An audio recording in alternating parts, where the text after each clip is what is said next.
ఇంట్లో వెజిటేబుల్స్ అయిపోయాయని మాకు దగ్గరలో వెజిటేబుల్ మార్కెట్ ఉంటే తీసుకోవడానికి వచ్చాను. ప్రైజెస్ ఎంత ఉన్నాయి ఇక్కడ, మనకి ఇండియా ప్రైస్లో కన్వర్ట్ చేస్తే ఎంత అని స్క్రీన్ పైన స్క్రోల్ చేస్తా చూడండి. బెండకాయల్ని అమ్మవాళ్ళు లేతగా ఉన్నాయా లేదా అని ఇలానే తుంచి చూస్తారు కదా, అలానే మనకి అలవాటు అయిపోతుంది. ఫారెన్లో ఉండే వాళ్ళని అందరూ అడిగే కామన్ క్వశ్చన్ ఏంటంటే, మీకు మన దగ్గర దొరికే అన్ని కూరగాయలు అక్కడ దొరుకుతాయా అని. అన్నీ అంటే అన్నీ ఇన్ని కాదండి, కావాల్సినన్ని రకాలు దొరుకుతాయి. కానీ ఇక్కడ కొన్ని కూరగాయల ప్రైసెస్ కొంచెం ఎక్కువ ఉంటాయి. అందుకే ఫారెన్లో ఉండే చాలామంది ఇంట్లోనే ఎక్కువగా కూరగాయలను పండించడానికి ట్రై చేస్తారు. ఇండియాలోనేమో మార్కెట్లో బేరాలాడి మరీ కొంటాం. ఇక్కడేమో ఎంత ప్రైజెస్ ఉన్నా అలాగే కొనుక్కోవాలి తప్పదు. చెప్పాలంటే కొంచెం చికెన్ అండ్ మటన్ ప్రైజెస్ తక్కువ ఉంటాయి ఇక్కడ వెజిటేబుల్స్తో పోలిస్తే.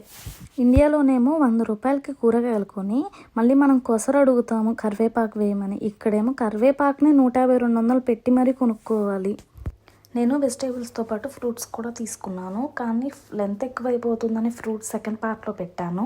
నేను ఏం తీసుకున్నాను, నా బిల్ ఎంత అయింది అండ్ ఫ్రూట్స్ ప్రైజెస్ మొత్తం పార్ట్ 2లో యాడ్ చేస్తాను. నేను పట్టుకున్న ఈ వెజిటేబుల్ ఏంటో ఎవరికైనా తెలిస్తే కామెంట్ చేయండి. Thanks for watching my video guys. Bye.